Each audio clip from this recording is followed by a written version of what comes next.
राजस्थान के पंचायती राज तथा शिक्षा मंत्री मदन दिलावर तथा उनके साथ 4 जिला प्रमुख व पंचायती राज टीम का राजस्थान फाउंडेशन असम तथा नॉर्थ ईस्ट चैप्टर और RN नवाल फाउंडेशन की तरफ से छतरी बड़ी स्थित परशुराम सेवा सदन में भव्य अभिनंदन किया गया। इस अवसर पर उनके साथ जयपुर जिला प्रमुख रमा चोपड़ा, टोंक जिला प्रमुख सरोज बंसल, झुंझुनू जिला प्रमुख हर्षिनी कुल्हरी और कोटा जिला प्रमुख मुकेश मेघवाल के अलावा 17 सदस्यीय प्रतिनिधि मंडल उपस्थित था। अपने आवभगत तथा सत्कार से अभिभूत दिलावर ने कहा कि प्रवासी राजस्थानियों से मिले स्नेह और प्रेम से वे अभिभूत हैं। उन्होंने राजस्थान फाउंडेशन के असम व नॉर्थ ईस्ट चैप्टर तथा इसके प्रमुख रतन शर्मा की सराहना करते हुए कहा कि उनकी अगुवाई में फाउंडेशन बहुत ही अच्छा काम कर रहा है। उन्होंने कहा कि फाउंडेशन की तरफ से असम के वीर लाचित बरफुकन की प्रतिमा लगाने का जो अनुरोध किया गया उसे मंजूर कर लिया गया है तथा चैप्टर के लोग जयपुर और कोटा में आकर स्थान का चयन कर सकते हैं ताकि प्रतिमा लगाने का काम आगे बढ़ सके। इससे पहले बनवारी लाल सेवदा ने कार्यक्रम का संचालन करते हुए सभी अतिथियों को मंचासीन करवाया।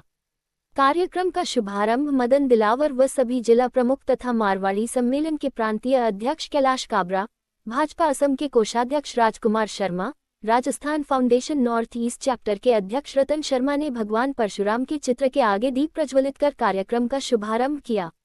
सम्मेलन की प्रांतीय अध्यक्ष कैलाश काबरा के स्वागत संबोधन तथा रतन शर्मा के संबोधन के पश्चात विभिन्न सामाजिक संस्थाओं ने मंत्री मदन दिलावर का असमिया परंपरा के अनुसार नागरिक अभिनंदन किया, जिसमें पूर्वोत्तर प्रदेशीय मारवाड़ी सम्मेलन, श्री गुवाहाटी गौशाला, राजस्थान फाउंडेशन, महेश्वरी सभा, विप्रा फाउंडेशन पूर्वोत्तर, पारीक सभा, जाट महासभा, तेरापंथ सभा, खांडल विप्र संगठन के अलावा कई अन्य संस्थाओं के प्रतिनिधि व लोक गायक बद्री व्यास, अरुण नंदन शर्मा, राजस्थान फाउंडेशन के सचिव शंकर बिदला, दिनेश पारीक के अलावा अन्य कई गणमान्य व्यक्ति सम्मान के लिए उपस्थित थे।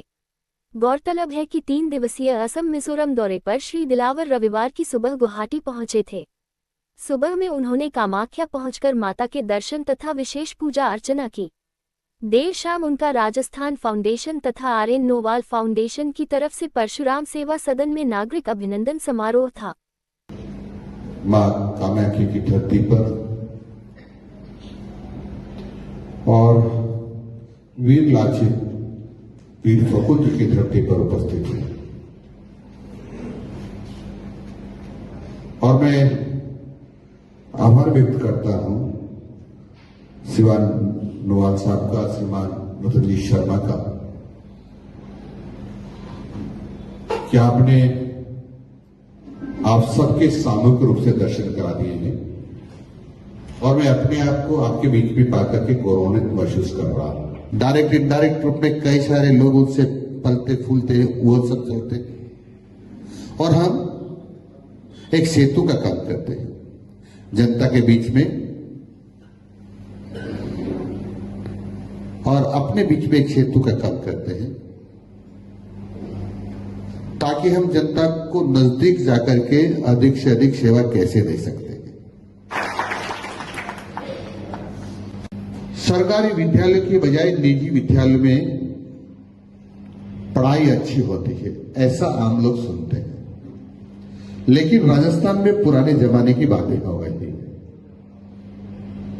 अभी का जो बोर्ड की परीक्षा का परीक्षा परिणाम है वो निजी विद्यालयों की अपेक्षा सरकारी विद्यालयों का बहुत ही अच्छा परिणाम रहा है। और ये कहकर के मैं आपको इसकी पुष्टि करना चाहता हूं कि अभी हमने आकलन किया 20 जिलों का, तो उसमें से कि कितने लोगों ने, कितने बच्चों ने 75% से ज्यादा अंक प्राप्त किए।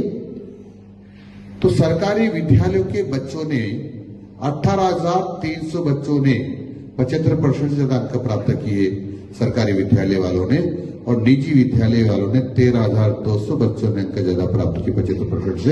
यानी राजस्थान सरकार के द्वारा संचालित विद्यालयों में अब शिक्षा पहले की अपेक्षा बहुत अच्छी हो गई है और यह कहूं तो अतिशयोक्ति नहीं होगा कि राजस्थान की शिक्षा को पंख लग गए।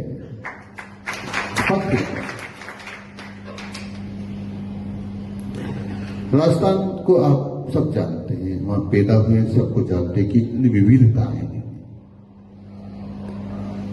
विविधताएं से मतलब कहीं मरुस्थल है तो कहीं पानी की अधिकता है तो पानी की कमी है, कई पहाड़ है तो कई नदियां हैं। दूरस्थ स्थानों तक जहां भी कोई बच्चा बैठा है वो भी अनपढ़ न रहे, इसलिए हम दूर दराज में जाकर भी विद्यालय चलाकर राजस्थान के एक बच्चे को स्कूल से जोड़कर उसको शिक्षा देने के लिए कृत संकल्पित है। और इसलिए 70,000 के आसपास विद्यालयों का संचालन राजस्थान सरकार कर रही है। बहुत बड़ी संख्या है और 6.5 लाख के आसपास हमारे शिक्षक और शिक्षिकाएं हैं जो बच्चों को अध्यापन का काम करा रहे हैं। आप जानते हैं कि कितना बड़ा हमारा विभाग है।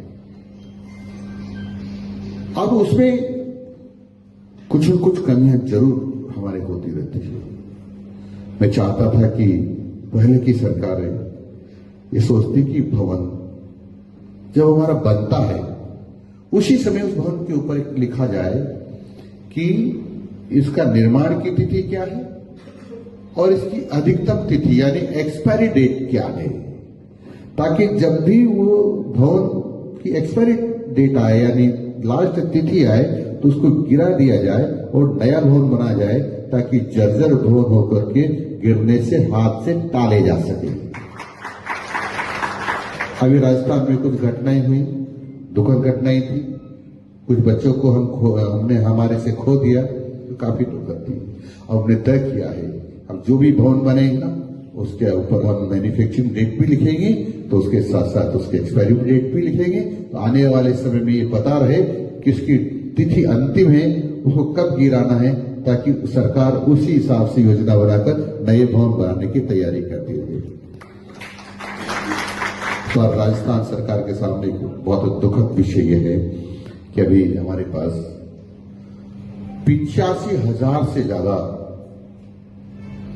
भवनों को यानी कमरों को हमको गिराना पड़ रहा है, जिसमें बच्चे बैठने लायक नहीं है और उनको हमको बंद करना पड़ रहा है। और उसके कारण से हमारे सामने एक समस्या खड़ी हो गई। इतना सारा फंड सरकार के पास तत्काल नहीं है, पर बच्चों को पढ़ाना भी जरूरी है। क्या किया जा सकता है? हम सब ने माननीय मुख्यमंत्री जी ने जितना बजट दे सकते थे राजस्थान सरकार को यानी शिक्षा विभाग को दिया। भारत सरकार ने भी पूरी ताकत लगा करके हमको फंड उपलब्ध करवाया है, लेकिन फिर भी ये सारी कमी पूरी नहीं हो पाई। जो राजस्थान में के लोग हैं, जो राजस्थान के बाहर या राजस्थान के अंदर हैं, जो दानदाता है, जो शिक्षा से प्रेम करते हैं, जो शिक्षा से जिनका लगाव है, राजस्थान का बच्चा पढ़े, अशिक्षित नहीं रहे, ऐसा मानने वालों से हम जाकर के निवेदन करते हैं।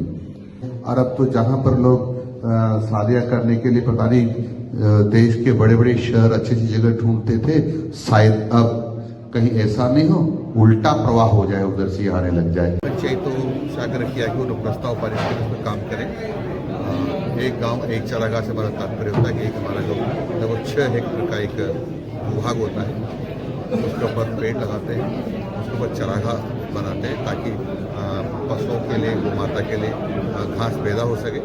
और जहाँ घास पैदा होती है वहाँ जो पानी का पर्कुलेशन भी धरती में ज़्यादा होता है। जब धरती में पर्कुलेशन ज़्यादा होगा पानी का, तो वाटर लेवल भी ऊँचा आएगा। जब वाटर लेवल ऊँचा आता है तो अधिक वनस्पतियाँ पनपती है, और जहाँ अधिक वनस्पतियाँ पनपती है तो आप जानते हैं कई प्रकार के लाभ उसके होते हैं।